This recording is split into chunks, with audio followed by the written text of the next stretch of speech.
Taarifa mpya ya Arafat kwa TFF na bodi ya ligi Tanzania.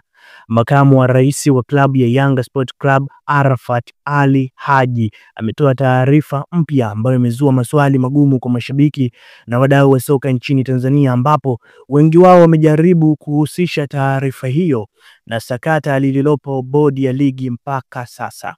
Ikumbukwe kwamba bodi ya ligi na TFF mpaka wako kwenye mvutano mzito na viongozi wa klabu ya Yanga Sport Club, ambapo wamepelekea madai ya kutaka alama 3 kwenye mchezo wa dabi ya Kariakoo ambao ulihairishwa siku chache zilizopita.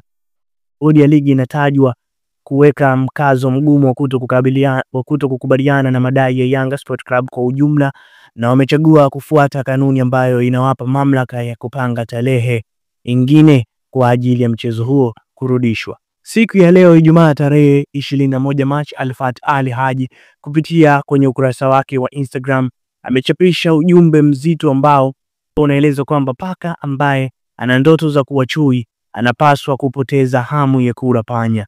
Ujumbe huu kutoka kwa Arafat umetafsiriwa kwamba viongozi wa Yanga Sport Club kwa sasa wamepanga kufanya mapinduzi makubwa kwa kuhakikisha kwamba wanatengeneza mazingira mazuri ya kuifanya bodi iache kuongoza mpira wa Tanzania kwa mazoea. Badala yake bodi ianze kufanya maamuzi kwa kuzingatia sheria na kanuni zilizotungwa maalum kwa ajili ya kuendesha mpira wetu.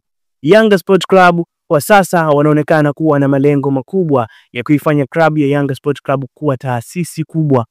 Itakuwa inafanya mambo yake kwa kufuata kanuni na sheria zilizowekwa na mamlaka, na ndiyo maana kwa sasa wamekuwa mstari wa mbele kukosoa madhaifu mengi yanayoonekana kwa bodi hii.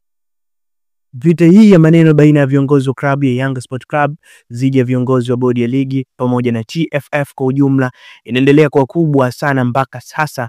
Bodi ya ligi ambao ndio wenye mamlaka na soka la Tanzania bado hawatoki hadharani na kutoa suluhu ya jambo hili. Asante msikilizaji, ulikuwa nami Jivenga hapa nikikupa taarifa inayohusu rais wa klabu ya Yanga Sport Club Arafat Haji ambaye ametoa hivyo tamko lake. Asante na ulikuwa nami Jivenga hapo. Tuendelee kusubscribe, like na comment ndani ya Kiswahili TV.